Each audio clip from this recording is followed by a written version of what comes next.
Hello friends, ജാവാസ്ക്രിപ്റ്റിൻ്റെ പുതിയൊരു വീഡിയോയിലേക്ക് എല്ലാവർക്കും സ്വാഗതം.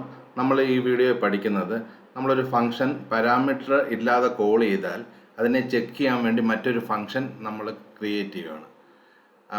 പാരാമീറ്റർ എം ടി ആയിട്ടാണ് പാസ് ചെയ്യുന്നതെങ്കിൽ പാരാമീറ്റർ വാലിഡേഷനാണ് ഇവിടെ നടത്താൻ പോകുന്നത്. അപ്പോൾ അതെങ്ങനെയെന്നാണ് കാണിച്ചു തരാൻ പോകുന്നത്. നമ്മളിവിടെ ഒരു ഫംഗ്ഷൻ ക്രിയേറ്റ് ചെയ്യുന്നു, MSG എന്ന് പറയുന്നു. ഇവിടെ പാരാമീറ്ററായിട്ട് നെയിം പറയുന്നു.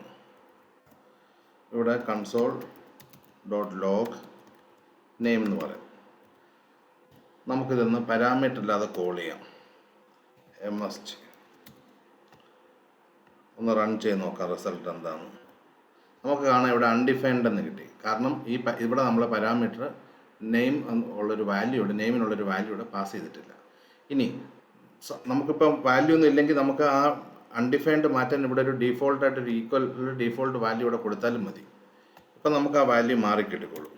കണ്ടല്ലോ, ഈ പാരാമീറ്റർ ചെക്ക് ചെയ്യണമെങ്കിൽ നമുക്കിവിടെ ചെക്ക് എന്ന് പറഞ്ഞൊരു ഫംഗ്ഷൻ എഴുതാം. ഈ ചെക്ക് ഫംഗ്ഷൻ നമുക്കൊന്ന് ക്രിയേറ്റ് ചെയ്യാം. ഇത്രയേ ഉള്ളൂ. ചെക്ക് എന്ന് പറയുക. ഇവിടെ നമ്മൾ എന്താ ചെയ്യണമെന്ന് വെച്ചാൽ ഇവിടെ എറർ മെസ്സേജ് റിട്ടേൺ ചെയ്യുക. റിട്ടേൺ എറർ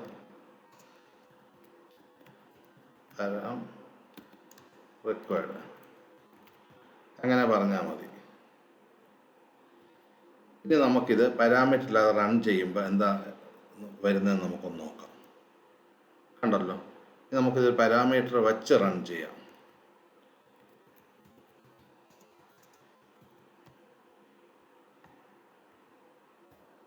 ഇപ്പം നമ്മൾ പാസ് ചെയ്ത പാരാമീറ്റർ വന്നു.